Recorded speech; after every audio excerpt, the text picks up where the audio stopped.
Bist du etwa auch schon 70 geworden? Herzlich willkommen zum Altern in Würde. Heute beschäftigen wir uns mit Dingen, die nach dem 70. Lebensjahr keinen Sinn mehr machen. Wenn wir den goldenen Herbst unseres Lebens erreichen, ändern sich unsere Prioritäten, Werte und die Dinge, die uns früher wichtig waren.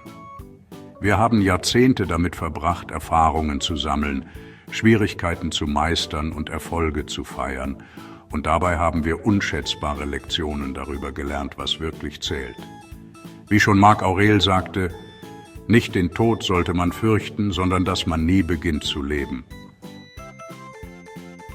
Lasst uns in diese Aspekte eintauchen und sehen, wie Loslassen Raum für mehr Freude, Frieden und Erfüllung schaffen kann.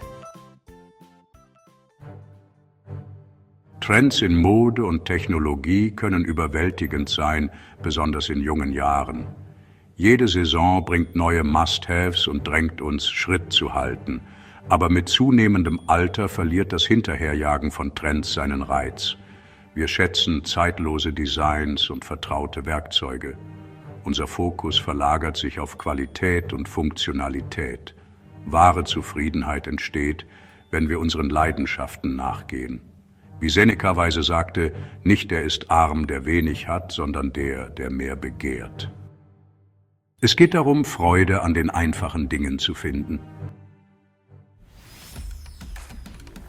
Einen Großteil unseres Lebens werden wir von dem Bedürfnis angetrieben, zu bauen, zu erwerben, ein Gefühl von Sicherheit und Komfort zu schaffen. Aber je weiter wir auf der Straße des Lebens voranschreiten, desto mehr erkennen wir, dass wahrer Reichtum nicht in Quadratmetern oder PS gemessen wird.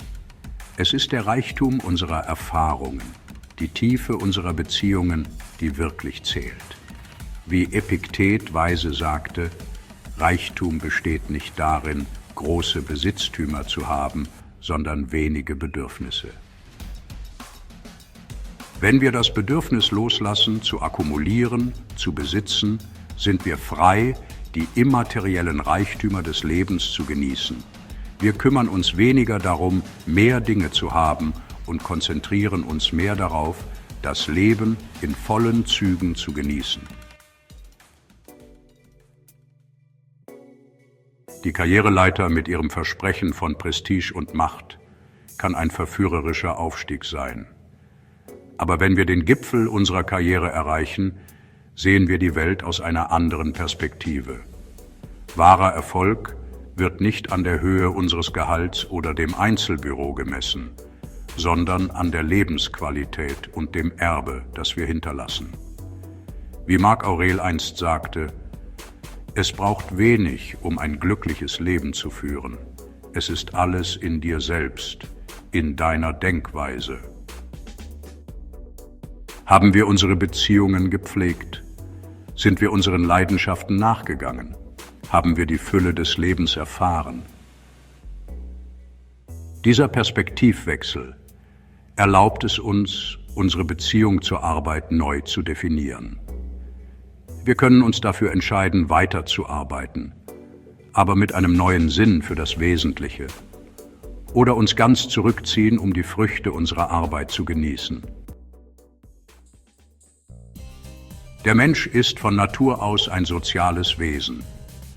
Doch auf unserer Reise durch das Leben verändert sich die Dynamik dieser Beziehungen unweigerlich. Wir befinden uns vielleicht in einer Phase, in der unsere Terminkalender, die einst mit Verpflichtungen überfüllt waren, weniger auf Quantität als auf Qualität ausgerichtet sind. Wie Seneca weise sagte, eine der schönsten Eigenschaften wahrer Freundschaft ist es, zu verstehen und verstanden zu werden. Wir lernen, die Beziehungen zu priorisieren, die uns wirklich nähren, die Freude, Unterstützung und echte Kameradschaft bringen. Diese tiefen, bedeutsamen Verbindungen werden zu unseren Ankern und geben uns Trost, Verständnis und ein Gefühl der Zugehörigkeit. Sie sind ein Beweis für die unerschütterliche Kraft menschlicher Verbundenheit, die im Laufe der Zeit verfeinert und destilliert wurde. Unsere moderne Welt die von Bildern jugendlicher Perfektion durchdrungen ist, kann es uns schwer machen, die Schönheit des Alterns zu schätzen. Aber während wir uns durch die Kapitel unseres Lebens bewegen, beginnen wir, das Altern mit anderen Augen zu sehen. So wie ein abgenutzter Lederstuhl eine Geschichte erzählt, so erzählen auch die Linien in unseren Gesichtern und das Silber in unseren Haaren eine Geschichte.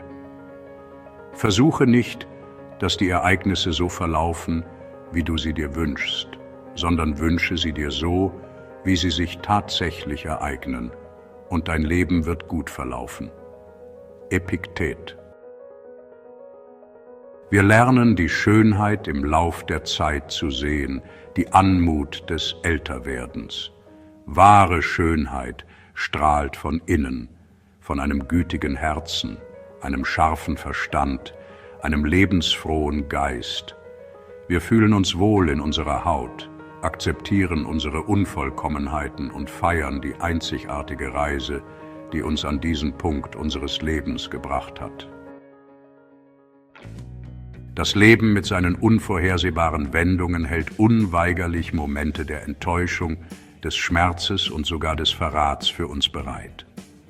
Aber mit der Weisheit des Alters lernen wir die zerstörerische Natur des Festhaltens an Wut und Groll zu verstehen.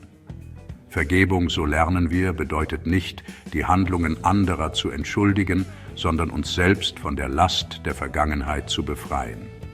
Wie Marc Aurel einst sagte, die beste Rache ist, anders zu sein als der die Verletzung begangen hat. Es ist eine bewusste Entscheidung, die Wut und den Schmerz loszulassen, uns selbst zu erlauben, zu heilen und nach vorne zu schauen.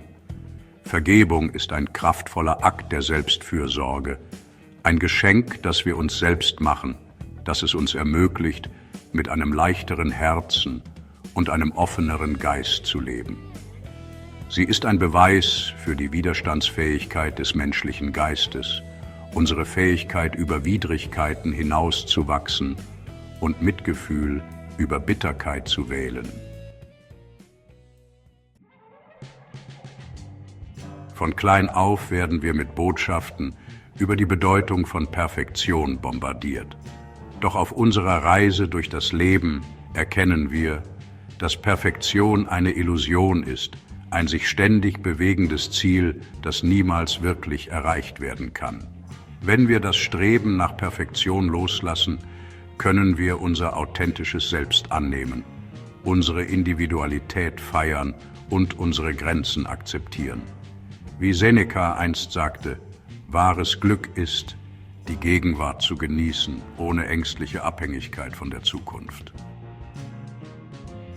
Wir lernen, dass es in Ordnung ist, Fehler zu machen, nicht alle Antworten zu haben, zu stolpern und auf dem Weg zu fallen.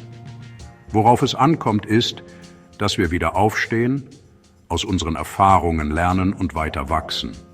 Es geht darum, die Reise zu genießen, nicht nur das Ziel, und zu erkennen, dass wahre Erfüllung darin liegt, ein Leben zu führen, das uns selbst treu ist. Die Welt fühlt sich oft an wie ein Strudel der Aktivität, eine nie enden wollende To-Do-Liste. Aber mit zunehmendem Alter entdecken wir, wie wichtig es ist, Grenzen zu setzen, unsere Zeit und Energie zu priorisieren. Indem wir Nein zu bestimmten Verpflichtungen sagen, können wir Ja zu dem sagen, was wirklich zählt. Zeit mit unseren Lieben verbringen, unseren Leidenschaften nachgehen und unsere eigene Gesellschaft genießen. Ein langsameres Lebenstempo annehmen, einfache Freuden genießen, die Freude am Lesen wiederentdecken und Zeit in der Natur verbringen. Wer nicht ein guter Diener ist, wird auch kein guter Herr sein, sagte Epiktet. Es geht darum, bewusst zu leben und Qualität über Quantität zu stellen.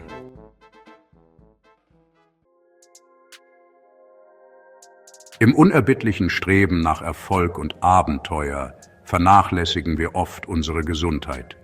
Mit zunehmendem Alter wird es immer wichtiger, der Gesundheit Priorität einzuräumen. Körperliches, geistiges und seelisches Wohlbefinden bilden die Grundlage für ein erfülltes Leben. Gesunde Ernährung, regelmäßige Bewegung und ausreichend Schlaf sind der Schlüssel dazu. Sich um die geistigen und emotionalen Bedürfnisse zu kümmern, ist unerlässlich. Wie Marc Aurel sagte, du hast Macht über deinen Geist, nicht jedoch über äußere Ereignisse. Erkenne dies und du wirst Stärke finden. Ein solcher ganzheitlicher Ansatz gibt uns die Kraft, mit Vitalität und Zielstrebigkeit zu leben.